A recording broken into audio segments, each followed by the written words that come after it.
नमस्कार। सवाल देश का विद्रोही रोहन में आप सभी दर्शकों का बहुत बहुत स्वागत है। जैसा कि आज का मुद्दा है, बहुत ही सेंसिटिव है कि क्या विपक्ष के बाद पूरा घूम फिर के अब दो ही मुद्दे बचे हैं, ईवीएम का विरोध करना और सनातन का विरोध करना। क्योंकि अगर आप इतिहास उठाकर देखें तो जब से भारत में ये इलेक्शन का दौर शुरू हुआ है, तब से बेरोजगारी, महंगाई और गरीबी, ये तीन बड़ा मुद्दा रहा है, लेकिन कभी भी इन तीन मुद्दों पे वोट नहीं पड़े हैं। और आज के डेट में जिस तरीके का सर्वे रिजल्ट आ रहा है, देश में लोगों को सिर्फ दो ही मुद्दों से प्रॉब्लम है, दो ही समस्या लोग बता पा रहे हैं, वो बता रहे हैं महंगाई और बेरोजगारी। तो पार्टियां तो समझदार है, उनको पता है कि इन दोनों मुद्दे पे तो वोट मिलते नहीं है, तो उन्होंने तुरंत जो है स्विच कर लिया है अपने आप को ईवीएम पे और सनातन के विरोध पे। अब मैं इसका एग्जाम्पल देना चाहूंगा। जैसा मोदी जी ने एक नारा लगाया है कि 400 पार, बीजेपी इस बार 400 पार। कल राहुल गांधी ने स्टेटमेंट दिया कि पहले ऐसा लग रहा था कि बीजेपी 170 सीटें जीतेगी, लेकिन अब वो 150 के ऊपर नहीं जा पाएंगे। और आज प्रियंका गांधी ने खुल के बोल दिया कि अगर ईवीएम से हैकिंग नहीं होता है, अगर ईवीएम पे किसी तरीके का सेटिंग नहीं किया जाता है, तो बीजेपी 150 के नीचे लुढ़क जाएगी। अब हम आते हैं सनातन पे। जैसा कि आप देख रहे होंगे कि बीच में एक बड़ा मुद्दा बन गया था कि कैसे तेजस्वी यादव ने मछली का काटा नवरात्र में दिखाया था। रामनवमी पे जहां समाजवादी पार्टी किसी भी तरीके का धार्मिक स्टेटमेंट देने से मना कर रही है, अखिलेश किसी भी तरह के धार्मिक स्टेटमेंट देने से अपने पार्टी को मना कर रहे हैं, उनके चाचा ने ही बोल दिया कि भाई ये तो ढोंग है, जो रामनवमी किया जा रहा है वो ढोंग है, मंदिर में जाके ये कर रहे हैं वो ढोंग है। और साउथ में जिस तरीके से हिंदुत्व का विरोध हो रहा है, वो भी एक मुद्दा बता रहा है कि अभी विपक्ष के पास कोई दूसरा मुद्दा है नहीं। जबकि वही कांग्रेस का सरकार था तो भ्रष्टाचार, महंगाई, बेरोजगारी और पता नहीं क्या क्या बड़ा मुद्दा था, जिसकी वजह से कांग्रेस हारी। तो मेरा सबसे पहला सवाल अविरल जी आपसे है, प्रियंका गांधी ने तो बोल दिया है कि 150 सीट से ज्यादा आपको नहीं मिलेगी। देखिए, प्रियंका गांधी को कोई सीरियसली नहीं ले रहा है, इस बात को समझना बेहद आवश्यक है। और जिस प्रकार से जहां तक प्रियंका गांधी का सवाल है, तो प्रियंका गांधी तो उत्तर प्रदेश में भी आई थी विधानसभा चुनाव लड़वाने के लिए कांग्रेस को। उनके नेतृत्व में कांग्रेस ने उत्तर प्रदेश का विधानसभा चुनाव लड़ा था। नतीजे क्या है सबने देखो, सबको मालूम है कि कांग्रेस का क्या हश्र हुआ उत्तर प्रदेश राज्य के भीतर प्रियंका गांधी के नेतृत्व में।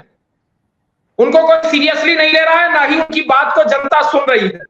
और जिस प्रकार से वे बेबुनियाद आरोप भारतीय जनता पार्टी के ऊपर लगा रहे हैं, वो सबको नजर आ रहा है। और ये ईवीएम ईवीएम अब चिल्लाएंगे, अब और कोई रास्ता इनके पास नहीं बचा है। और 4 जून को कांग्रेस मुक्त भारत का निर्माण होना तय है। और 4 जून के बाद से और 4 जून से ही आप समझ लीजिए ईवीएम ईवीएम ही आपको सुनने के लिए मिलेगा।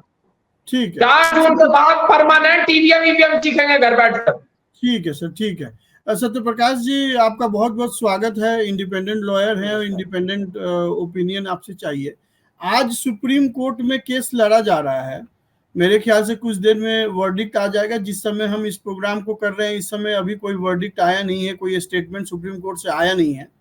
लेकिन जो अंदर से पता चला है कि कोर्ट में जो इलेक्शन कमीशन से पूछा गया कि जब लंदन में और बाकी देशों से ईवीएम बंद कर दिया गया तो फिर भारत में ईवीएम क्यों, तो इसके जवाब में इलेक्शन कमीशन ने बताया है कि पहली बात कि लंदन में जो ईवीएम्स यूज हो रहे थे वो नेटवर्क से कनेक्टेड थे, यहाँ पे किसी तरीके का नेटवर्किंग से कनेक्टेड नहीं है और इसके साथ कोई छेड़छाड़ नहीं किया जा सकता। तो क्या ईवीएम पे दोषारोपण करके प्रियंका गांधी ने अपने हार को एक्सेप्ट कर लिया है? और साथ में उन्होंने एक प्रेडिक्शन भी किया है, जैसे मोदी जी ने 400 पार करके अपने जो कैडर को का मन बढ़ाया था, वैसे ही प्रियंका गांधी ने भी एक उनके मन तोड़ने के लिए या एक काउंटर में 150 का नंबर दिया है। दोनों पे जवाब दीजिए, ईवीएम और 150। देखिए, सबसे बड़ी बात यह है कि ईवीएम को किसने इंट्रोड्यूस किया इस देश में। ईवीएम पद्धति को लाने वाली कांग्रेस पार्टी ही है और उनके सहयोगी जो विपक्ष में आज हैं वो सारे लोग हैं। और अगर ईवीएम की क्रेडिबिलिटी पे आप सवाल उठाएंगे तो आपको सवाल केवल 2014 के लोकसभा और उसके बाद के विधानसभा चुनावों पे सवाल नहीं उठानी पड़ेगी। आपको सवाल 2000 से लेकर 2013 तक के चुनाव पे भी आपको सवाल उठाने पड़ेंगे और उनकी भी जांच होनी चाहिए। अगर बात ईवीएम की होगी तो ईवीएम में जिस प्रकार से जाके कांग्रेस पार्टी के एक वरिष्ठ नेता कपिल सिब्बल ने लंदन में प्रेस कॉन्फ्रेंस किया, उन्होंने उनके खिलाफ शिकायत हुई, बाद में विड्रॉ करना पड़ा।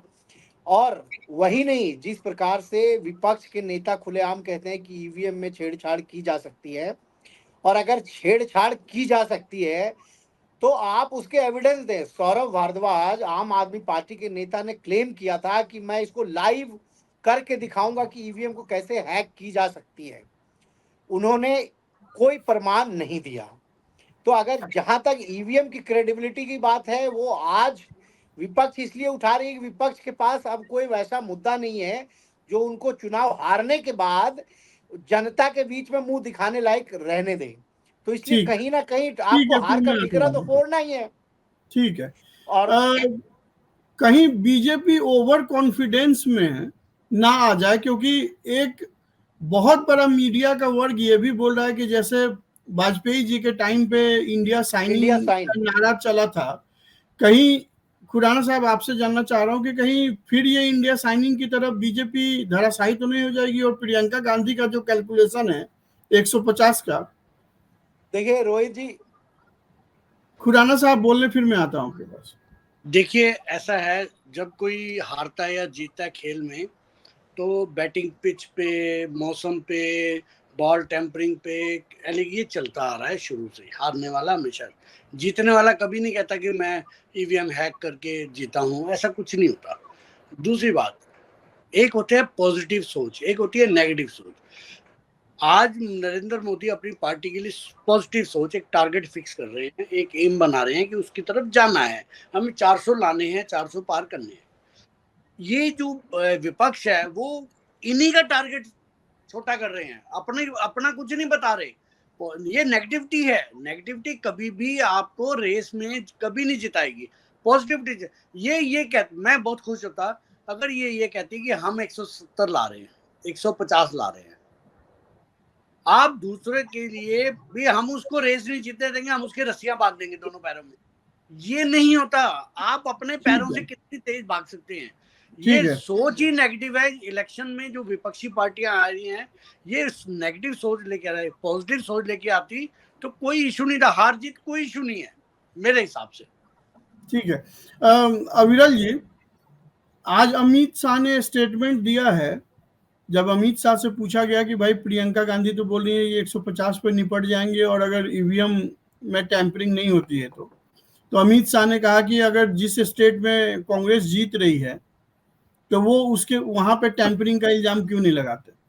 तो आपको क्या लग रहा है, कहीं ना कहीं इन्होंने हार को एक्सेप्ट करना शुरू कर दिया है, या आपको लग रहा है कि बीजेपी? मनमोहन सिंह जी भी जो प्रधानमंत्री बने थे वो ईवीएम से ही बने थे, इस बात को समझना बेहद आवश्यक है। और उसके साथ साथ भूपेश बघेल की सरकार छत्तीसगढ़ में रही। भूपेश बघेल भी मुख्यमंत्री यदि बने थे, कांग्रेस की यदि सरकार छत्तीसगढ़ राज्य के अंदर बनी थी तो ईवीएम के माध्यम से ही बनी थी। ईवीएम के माध्यम से ही सरकार बनी थी इनकी राजस्थान में, जो अशोक गहलोत मुख्यमंत्री रहे। और उसके साथ साथ आज हिमाचल प्रदेश की सरकार जो कांग्रेस की है उसे इस्तीफा तुरंत देना चाहिए क्योंकि वो ईवीएम से बनी है। उसके साथ साथ भगवंत मान को और अरविंद केजरीवाल को भी इस्तीफा देना चाहिए। अरविंद केजरीवाल को तो वैसे भी इस्तीफा देना चाहिए क्योंकि वो जेल में है, जबकि ये ईवीएम चिल्लाते हैं तो इस बेस पर भी इन्हें इस्तीफा देना चाहिए। भगवंत मान भी अपना इस्तीफा सौंपे, सुखविंदर सुक्खू भी सौंप दे, उसके साथ साथ ममता बनर्जी भी सौंप दे, अरविंद केजरीवाल भी सौंप दे। उसके बाद इस चर्चा को प्रारंभ करें, क्योंकि जब तक इस्तीफा नहीं दे देते हैं तब तक इन्हें कोई अधिकार नहीं है इस विषय पर कुछ भी टिप्पणी करने का, क्योंकि ये ईवीएम के माध्यम से ही मुख्यमंत्री बने। ठीक है।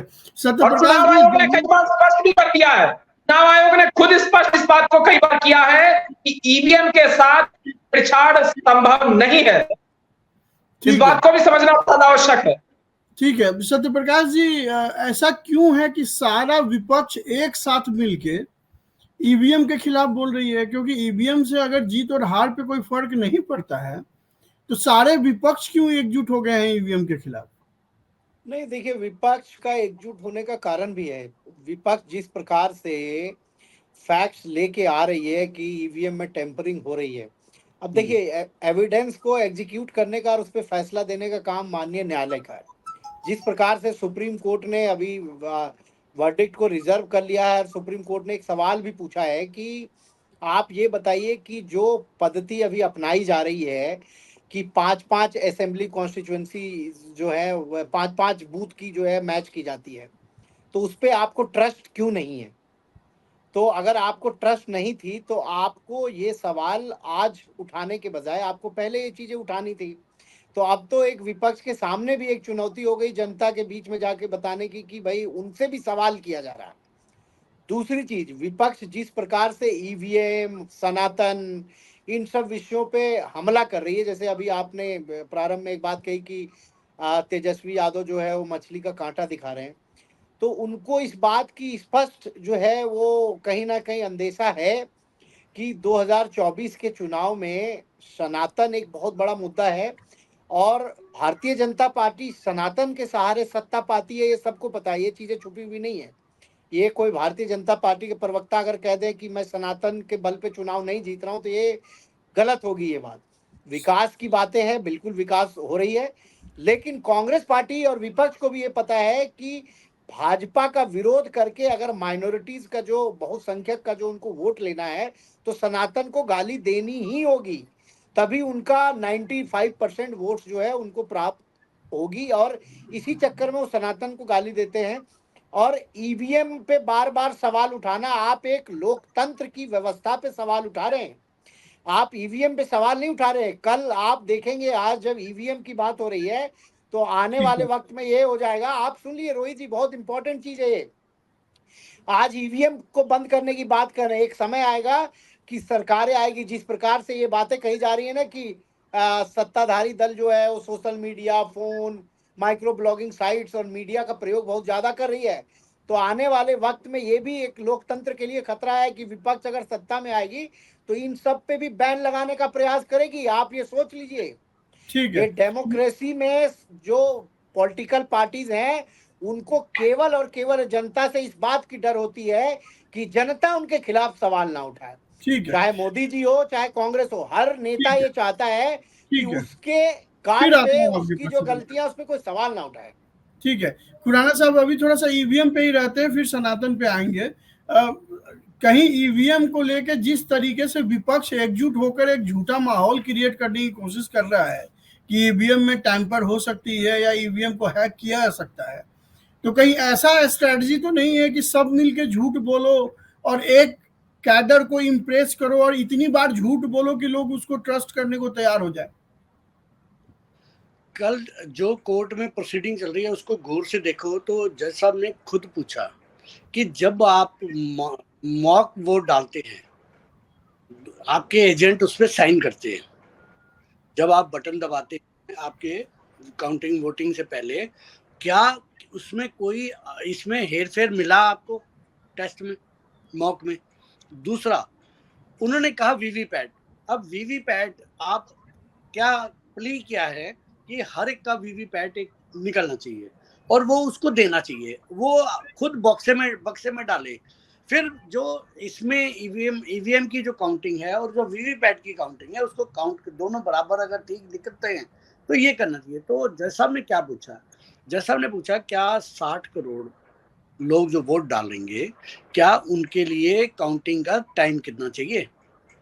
तो चुनाव आयोग ने जो जवाब दिया है उसमें उन्होंने बोला कि 8 या 10 दिन या 15 दिन जो भी है, जो ये इतना लंबा टाइम चाहिए। आप ये देखो, जज साहब एक एक बात को ऐसा ग्रिल कर रहे हैं कि जो ये दावा कर रहे हैं। जवाब नहीं था जब उन्होंने ये पूछा ईवीएम के इस पॉइंट पे, कोई जवाब नहीं दे पाए इनके एडवोकेट। ठीक है, ठीक है। अब मेरे ख्याल से ईवीएम से रिलेटेड तो क्वेश्चंस हमने सारे कवर कर लिए। डॉक्टर अविरल जी, मैं आपसे पूछना चाहता हूं कि बीजेपी जो चाहती थी आखिर में वही हुआ।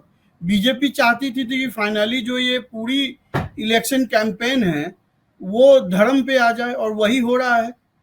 कोई या तो हिंदू धर्म का विरोध कर रहा है या कोई उसके फेवर में बोल रहा है। बट ऑब्वियस है कि चूंकि बीजेपी को लग रहा है कि हिंदुओं के सबसे ज्यादा वोट मिलेगी, तो सारी विपक्ष जो है वो हिंदू विरोधी और सनातन विरोधी हो गई है। नहीं, देखिए, हम कुछ नहीं चाह रहे हैं, हमारे चाहने से कुछ नहीं हो रहा है, और जो हो रहा है वो सबको नजर आ रहा है। किस तरीके से सनातन का विरोध किया जा रहा है इंडी गठबंधन के द्वारा। ये इंडी गठबंधन सनातन विरोधियों का गठबंधन है, सनातन विरोधियों का एक प्लेटफॉर्म है, ये सबको स्पष्ट रूप से नजर आ रहा है। उसके साथ साथ हम हिंदू मुस्लिम की बात करते हैं, इस प्रकार का आपका यदि आरोप है तो मैं स्पष्ट कर देता हूं, हम हिंदू मुस्लिम की बात नहीं करते। हिंदू मुस्लिम की बात असदुद्दीन ओवैसी करते हैं, ये इंडी गठबंधन करता है, और ये हिंदू मुस्लिम के बीच खाई पैदा करने का प्रयत्न लगातार निरंतर करते आ रहे हैं, ये सबको मालूम है। जहां तक भारतीय जनता पार्टी का विषय है, तो हम सबका साथ और सबका विकास कर रहे हैं, सबके लिए कार्य कर रहे हैं, हम वर्ग के हित में हम कार्य कर रहे हैं, हम हिंदू मुसलमान नहीं कर रहे हैं। आज देश में मोदी जी की गारंटी चल रही है, ये सबको नजर आ रहा है, और सब कह रहे हैं कि अब की बात 400 पार। ठीक है, ठीक है। सत्यप्रकाश जी, चूंकि बीजेपी हिंदुत्व को लेके इतनी स्ट्रांग पार्टी हो गई है, पहले विपक्ष के पास एक मुद्दा था कि वो बोलते थे कि ये नकली हिंदुत्व की पार्टी है, क्योंकि ये बोलते हैं कि राम मंदिर बनाएंगे बट डेट नहीं बताएंगे। बट अब तो राम मंदिर बन भी गई, राम मंदिर का उद्घाटन भी हो गया। तो कहीं ना कहीं राम मंदिर के उद्घाटन हो जाने से जिस तरीके से यूपी, बिहार, झारखंड, ये मेनली हिंदी बेल्ट में जिस तरीके से बीजेपी की लहर दौड़ी है, तो विपक्ष के पास ऑप्शन क्या बचता है इसके अगेंस्ट जाने के अलावा। और सबसे बड़ी बात है कि अगर वो हिंदुत्व की पॉलिटिक्स करेंगे जैसा बीजेपी करती आई है, तो उनको तो वोट मिलना नहीं है, तो कम से कम वो हिंदू विरोधी वोट तो ले ले। रोहित जी, सनातन का विरोध आज 2024 में हो रहा हो, ये कोई नई बात नहीं है। बट जिस तरीके से अभी हो रहा है उस तरीके से कभी खुल के नहीं हुआ। कभी किसी ने हिंदू धर्म को, सनातन को मलेरिया, डेंगू नहीं कहा, कोरोना नहीं कहा। जो लोग ये बात कर रहे हैं ना कि सनातन जो है वो देश में सेकुलरिज्म को खराब करता है, सेकुलरिज्म की स्पिरिट को डिस्टर्ब करता है, उनके लिए मैं एक जानकारी दे दूं कि बाल गंगाधर तिलक ने जब अंग्रेज महाराष्ट्र में कोई आंदोलन करने की इजाजत नहीं दे रहे थे, तो बाल गंगाधर तिलक ने वहां पे गणपति पूजा की शुरुआत की थी, और उसमें हिंदू और मुस्लिम सभी जाते थे।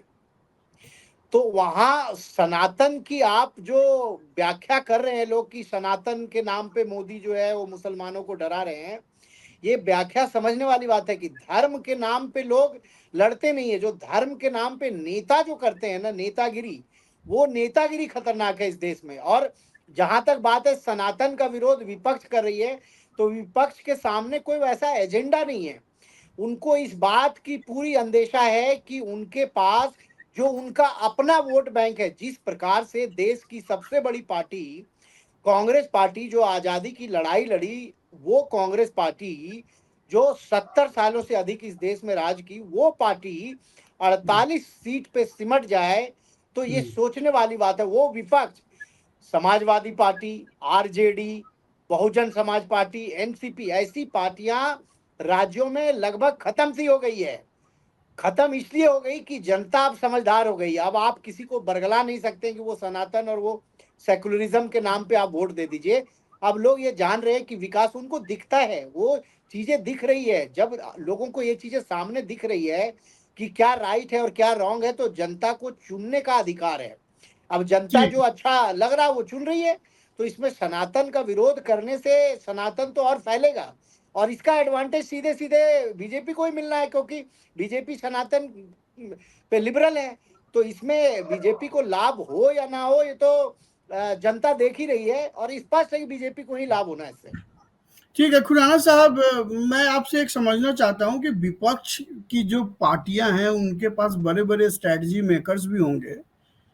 ये कहां तक सही है कि बीजेपी का विरोध सनातन का विरोध बन जाए, या बीजेपी का विरोध करना है तो आप सनातन का विरोध करें, इन दोनों में क्या इनको पॉलिटिकल पार्टी में, एक समाज में, एक धर्म में कोई अंतर समझ नहीं आ रहा है? और ऐसा क्यों हो रहा है कि विपक्ष जो है बीजेपी को ही सनातन समझ रही है और सनातन को विपक्ष समझ रही है?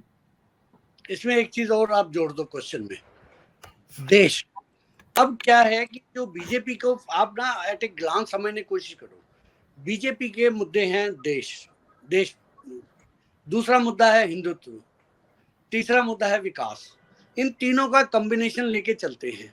कभी सब्जी अकेले नहीं बनती, उसमें कई चीजें डाली जाती है तो स्वाद होती है।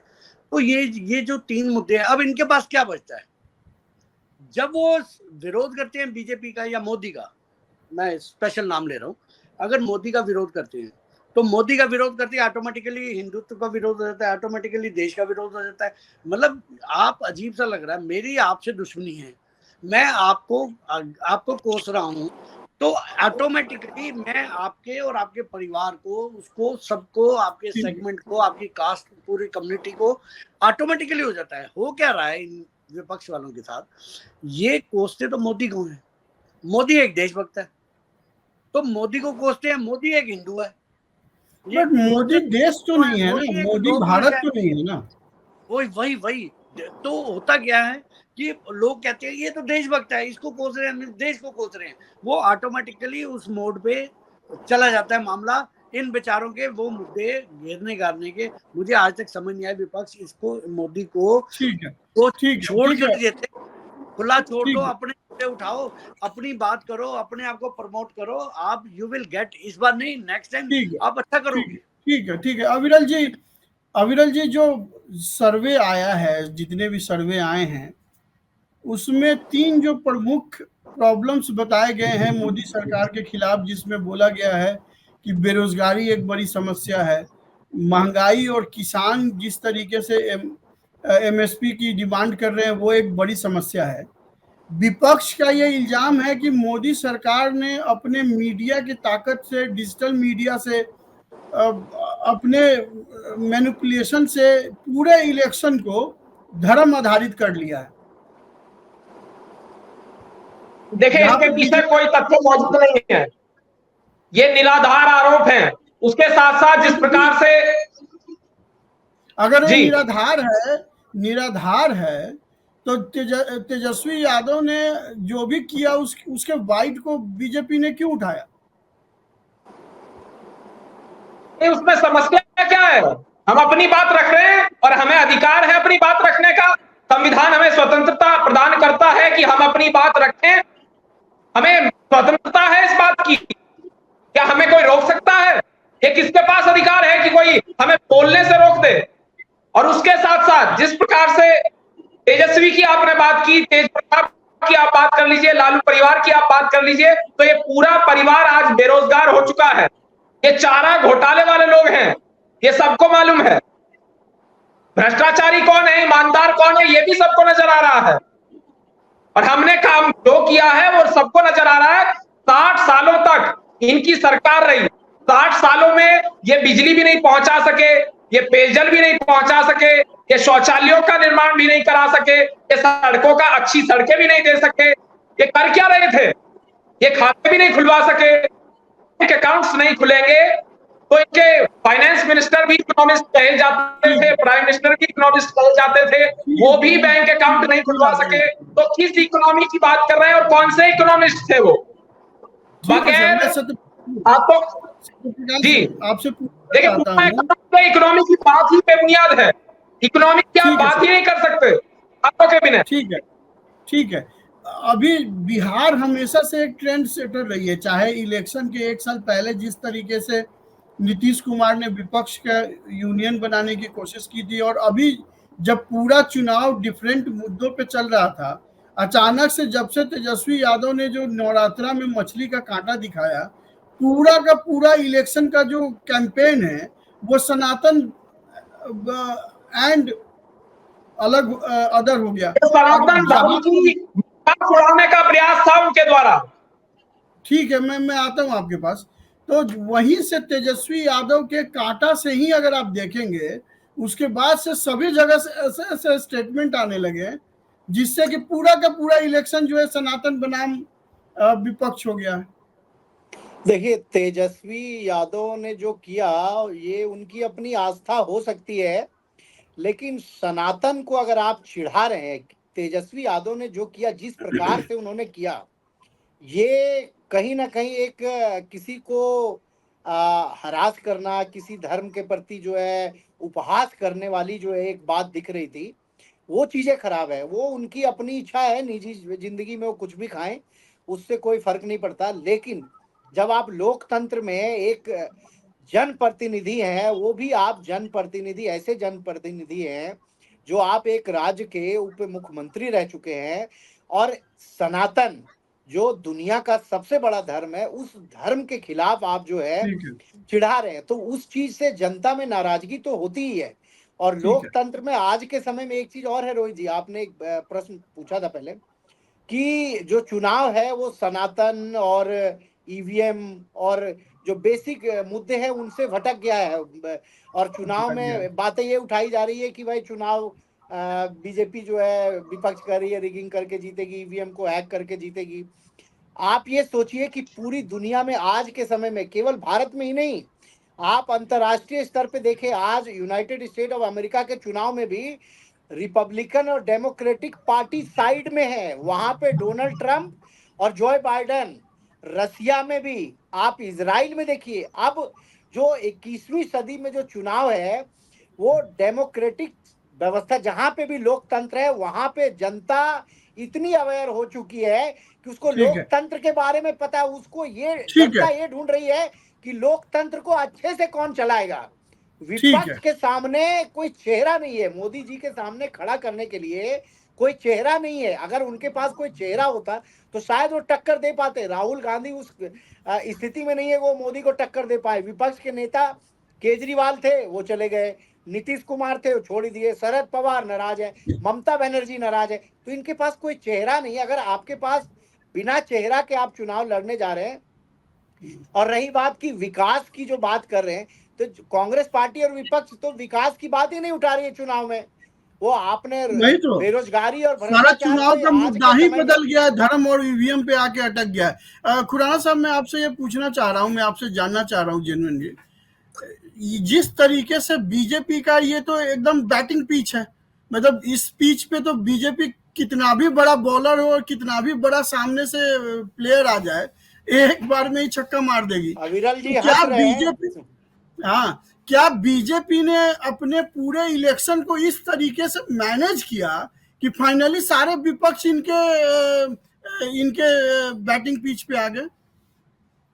देखिए, आप क्रिकेट का एग्जांपल गलत दे रहे हैं। ये शतरंज है, राजनीति जो है शतरंज है, बिसात बिछाई है। असल में क्या है, जो सनातन का जो बीजेपी के साथ कनेक्शन जोड़ने में विपक्षियों का ज्यादा हाथ है, मोदी का या बीजेपी का इतना हाथ नहीं है। अब जैसे सत्यप्रकाश जी ने एक एग्जांपल दिया कि मछली का कांटा दिखा के चिढ़ा दो।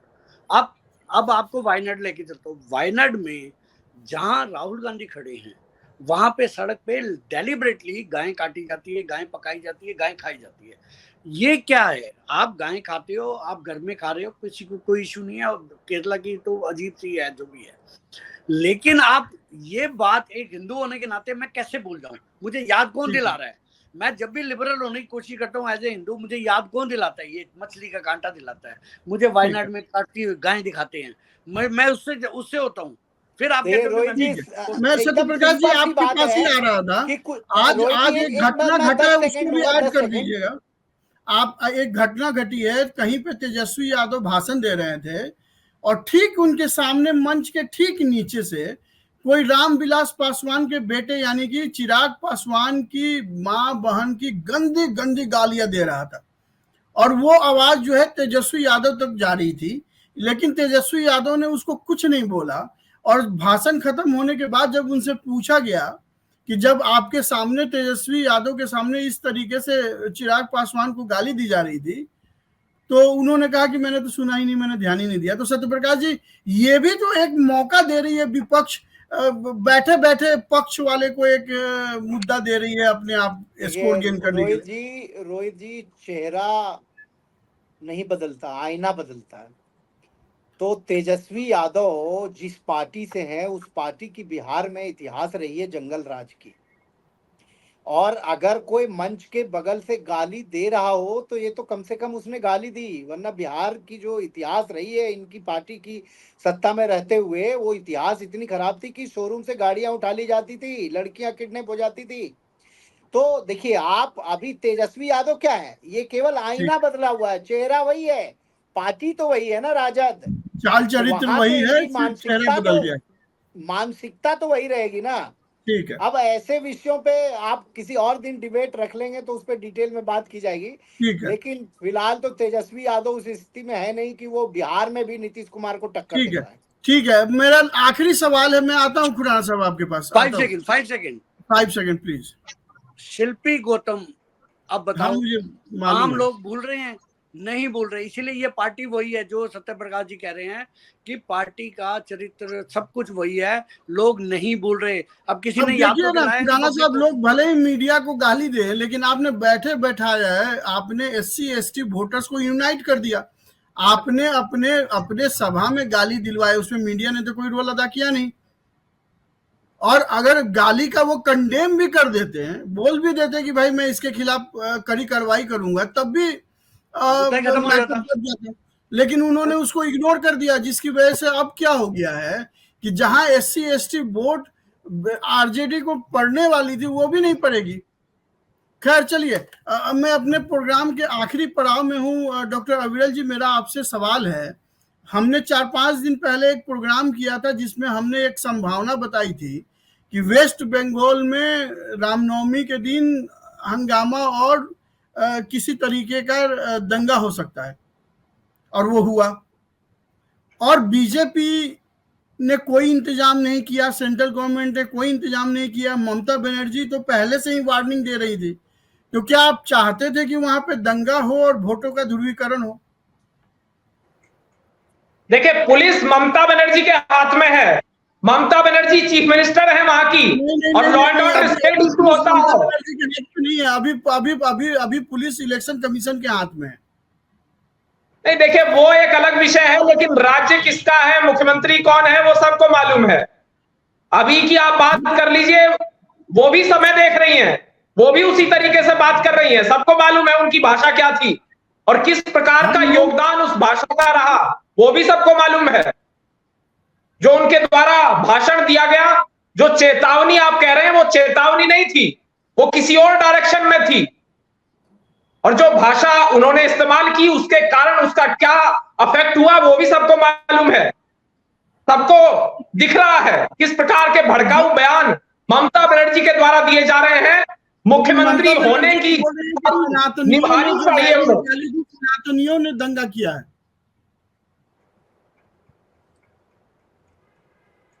जी, एक बार आप क्वेश्चन रिपीट कर दीजिए प्लीज। ममता बनर्जी ने कहा है कि सनातनियों ने ही ये दंगा फैलाया है। उनके पास रिपोर्ट है, उनके पास फोटो है, जिसमें एक कास्ट के, एक कम्युनिटी के लोगों का सर फाड़ दिया गया है। वो ममता बनर्जी का कहना है कि इलेक्शन कमीशन को पहले से वार्न किया गया था, उसके बावजूद वहां पे दंगा हुआ है और एक कम्युनिटी के लोगों का सर फटा है। उनका इशारा मुसलमानों की तरफ है, और उनका इशारा ये भी है कि सनातन कैसे दिया जा सकता है, मैं जानना चाहता हूं। जो दंगाई होता है वो दंगाई होता है, दंगाई को आप सनातनी कैसे कह रहे हैं? अगर आपने कहा है, आपने सवाल किया, उन्होंने कहा, तो उनका क्या अधिकार बनता है इस प्रकार की बात करने का? किसने अधिकार दिया उन्हें? क्या संविधान इस बात की इजाजत देता है ममता बनर्जी को? क्या कानून ममता बनर्जी के लिए कुछ अलग है? और उन्हें इस बात की स्वतंत्रता कहां से मिली कि वो इस प्रकार की बात कर रही हैं, वो नफरत फैलाने का कार्य कर रही हैं? कैसे वो दंगाई को एक कम्युनिटी के साथ जोड़ने का प्रयास कर सकती हैं? ठीक है, दंगाई दंगाई होता है। बोलना चाह रहे थे, और साथ में ये वो रिपोर्ट बता रही है, कौन सी रिपोर्ट है उनकी, वो सबको मालूम है। ये आप रिपोर्ट की बात कर रहे हैं, चलिए मैं इसका भी उत्तर दे देता हूं। ये साझा शेख की क्यों बात नहीं करती? ये नारी सशक्तिकरण की बात क्यों नहीं करती? ये बेटी बचाओ की बात क्यों नहीं करती? साझा शेख के विषय में कुछ नहीं बोल रही है। ये संदेश खाली के विषय में कुछ नहीं बोल रही है। बोलना चाहिए ना संदेश खाली के विषय में।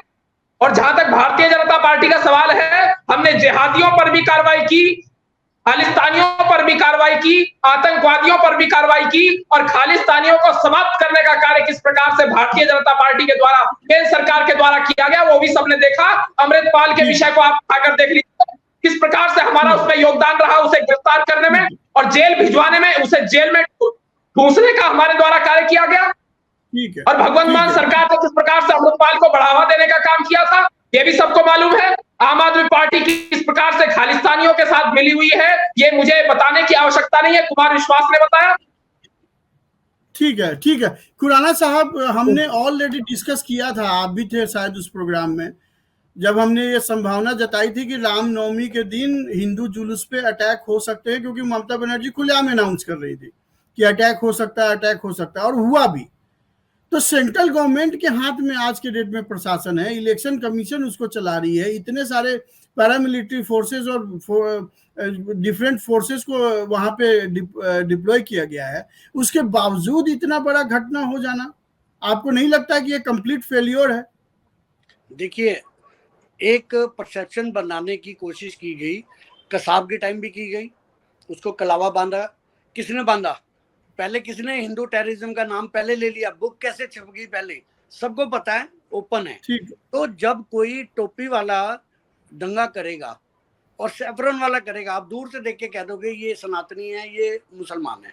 लेकिन अगर कोई क्रॉस कर ले, आप कैसे करोगे? ये तो आपका काम है ना, पुलिस आपके पास है, आईबी आपके पास है, सीआईडी आपके पास है, लोकल आपको आइडेंटिफाई करना है कि कोई एक कम्युनिटी की। लेकिन वहां पे सेंट्रल फोर्सेस क्या कर रही थी?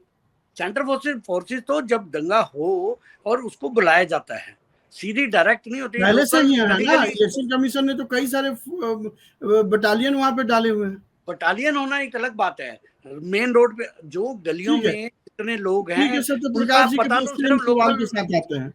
इलेक्शन कमीशन के हाथ में है अभी प्रशासन, और कई सारे कंपनी भी डिप्लॉय किया गया, मेरे ख्याल से एक बार में 700 कंपनीज भी भेजी गई है, और सबको पता था कि कुछ ना कुछ रामनवमी के दिन होगा ही होगा। एक तो बंगाल का इतिहास है कि रामनवमी के दिन कुछ ना कुछ होता है, और इस बार तो होना ही होना था। तो क्या बीजेपी भी यही चाह रही थी कि हो जाए ताकि हिंदू वोट और मुस्लिम वोट का ध्रुवीकरण हो सके? देखिए क्या है ना रोहित जी, सबसे बड़ी बात है कि जब कोई आदमी अपने घर की छत पे पत्थर लेके बैठा हुआ हो, तो क्या पुलिस किसी के घर पे जाके छत के ऊपर तो नहीं रहेगी ना।